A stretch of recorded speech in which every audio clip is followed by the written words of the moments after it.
Gentlemen, we have called you together to inform you that we are going to overthrow the United States government. Do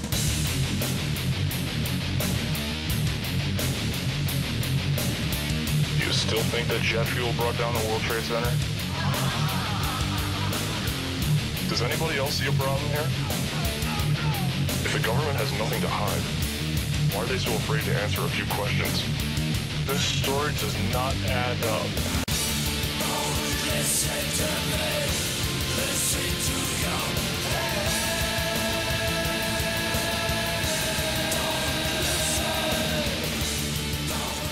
They live, we sleep. Awaken, awaken, awaken. Make a break with this artificial plastic system. Make a break with the lies. Make a break with the fear. How pathetic it is. I want you to wake up and be a man, to wake up and be a woman. I don't want to see you get hurt. I care about you. And that's why I'm talking to you straight right now. Now, when I come back, the plan to use the military and arrest citizens and shut down the internet. Stay with us. Nobody's going to save you but yourself, folks. You got to ask God to give you help, to give you the courage. But for me, it's not even a discussion of courage. The globalists are going to run over us and literally turn us into high-tech slaves on their technocratic global plantation in their own words. So why should I roll over? Will you please explain that to me? I want to be free, as my ancestors did, and I'm going to fight to be free. And I'm going to fight the information war. And I'm also going to defend myself physically against tyranny. I'm not going to go quietly off to be shot in some pit somewhere, be hauled away because the system thinks it's cute and funny.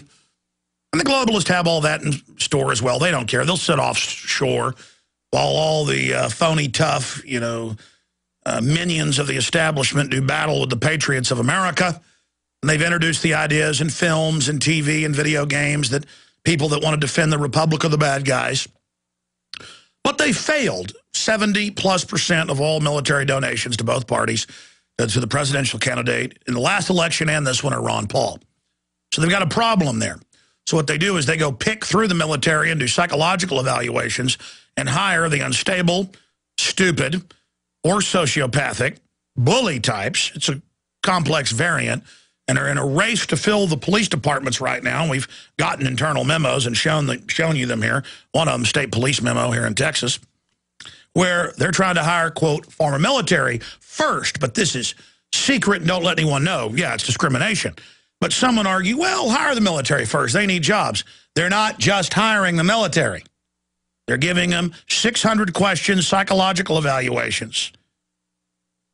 So if you fill it out like a dog-like servant of evil, you'll get the job. All right, that's coming up. I'm going to break that down a little bit later. And by the way, you don't have to listen to me. America is already going down the tubes. I tried to stop it as best I could. We can still salvage something. And see, I know most people still aren't going to listen now. You're going to listen 2, 3, 4, 5 years from now. Oh, sure, this broadcast reaches 3 million people a day. The website's over 1 million a day. Total every week, it's over 15 million people. And I love the fact that 5 million of those or more are new. And that's who I'm really talking to here. Because I know you're conditioned and under brainwashing and under this strong delusion of this corrupt, all-encompassing culture, this cultural nerve gas that permeates everything. I understand that. And I know you're not going to listen now. You will remember later. Mark my words. You, my friend, are a little seed that can grow into a mighty oak. And we're planting that seed right now so that at the time when the world has shown you the error of your ways, that you will germinate. You could call this broadcast the time bomb hour. Already, hundreds of millions of people worldwide have heard my warnings and seen much of it unfold exactly as we said it would. And so, as the next phase unfolds, even the most willfully ignorant of you, because the pain of an empty belly and the humiliation of living under tyranny will be so great that then you will find your spine and your hind legs. And you won't have the answers, just like I don't have all the answers. But you'll know what's wrong, and you'll get up and start taking action, and that's where you'll learn. And when they persecute you, it makes you strong. No weapon formed against you will prosper. Though you even lose your body, it doesn't matter. This great eugenics evil must be faced. The public must be roused out of their trance. That is the great goal and the great object. The New World Order doesn't take over the planet because they want money. They print the money. They control the ideas, the patents, the technologies. The high priest of the New World Order traffic in the souls of men, as Revelation states. They are obsessed with what you think and who you are. They want to control your programming from birth. They want to twist you and make you weak and easily malleable. They revel in you being like an instrument they play, not being a conscious person. I revel in seeing the electric light of human creativity and awakening that is the dynamic human spirit.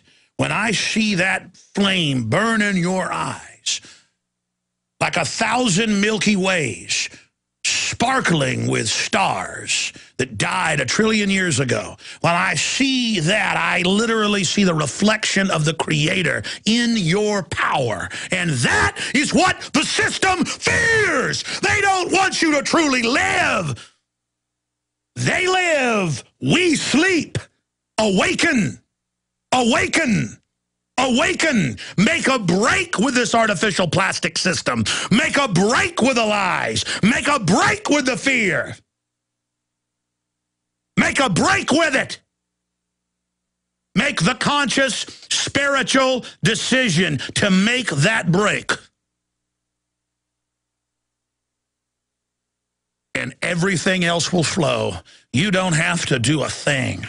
You've got to simply say to God, I want the truth, the whole truth, and nothing but the truth, because the truth will set you free. When you go to prisonplanet.com, it says Alex Jones's prisonplanet.com. And then right beside it, it says, there's the key right there. There's the planet, there's the prison of the mind, the prison of the nation, the prison of the world, the prison of the soul, and there's the key right next to it. The truth will set you free, standing in front of you, standing in an inexorable way, like a mountain peak, the highest, in the sunlight at noon. The majesty of it, there, always with you. And when you know the truth, you see the miserable lies and the servants of evil, and you feel sorry for them. Why would they sell out this birthright for rotten rags? Why would they give their soul over to something so stinking and rotten? And that is the great sin, for the high ones of evil know the truth, and they have made a great decision to hide the light, to twist the minds, to weaken the people so that they, these fallen ones, can control the people. That is the great sin.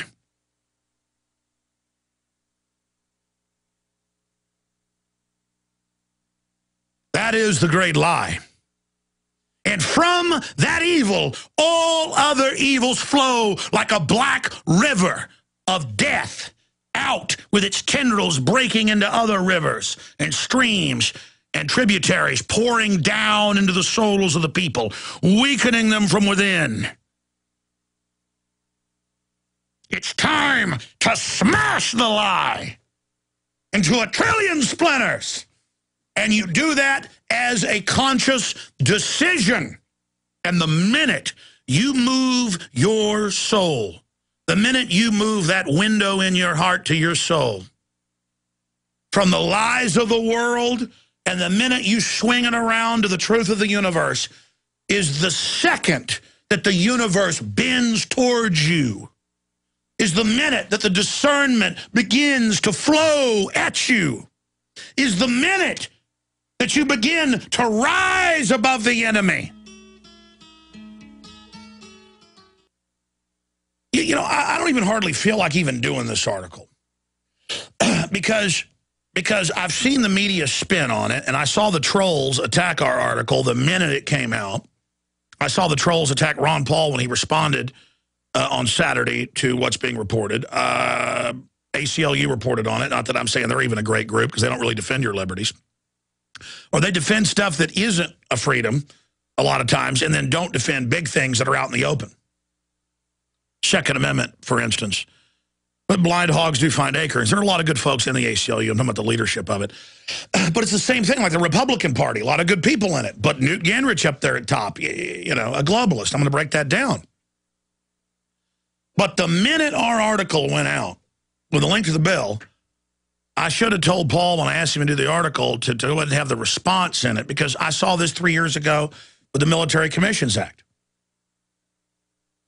I saw this with the Patriot Act. 10 years ago, they said it won't be used. It won't be used in on citizens. It's been used tens of thousands of times per state.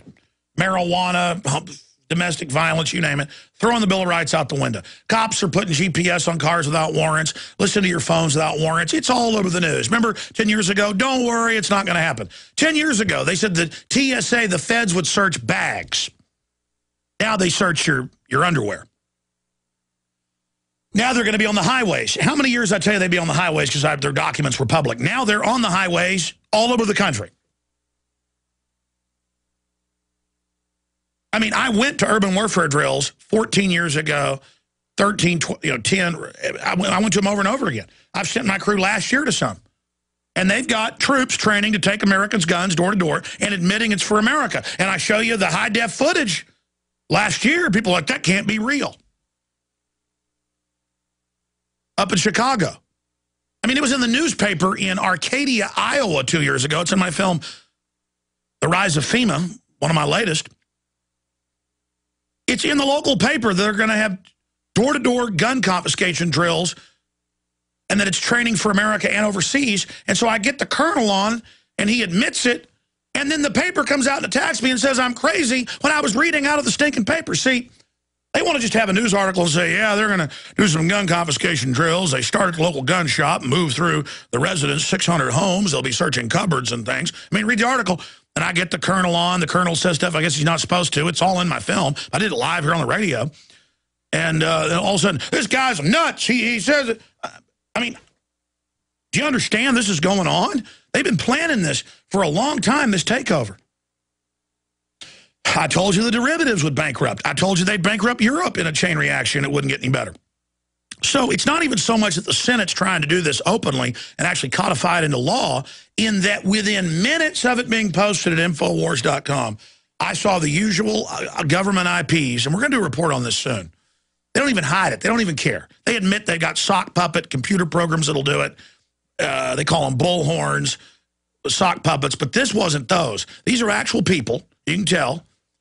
And they're in there saying Alex is a liar. This doesn't affect U.S. citizens. Knowing full well, and the listeners figured it out, though, and posted it, that, yes, they can't arrest U.S. citizens in the U.S. unless designated by the President, Secretary of Defense, or their designates, and that if they are fighting, quote, against the U.S., then they're no longer seen as a citizen. I mean, you hear about them killing citizens and saying they'll kill citizens here if they're, quote, terrorist. Really? And that doesn't mean kill you in the act of the crime, like breaking in your house. That's common law. Go ahead. No, no, no. They won't come arrest you if they know where you're at and get the intelligence, because they don't want the intelligence. Because either you're not a terrorist or you're some patsy they want to get rid of. Because you study 99% of the terror, it's totally staged by the offshore banks as a pretext to put in a police state straitjacket here in America.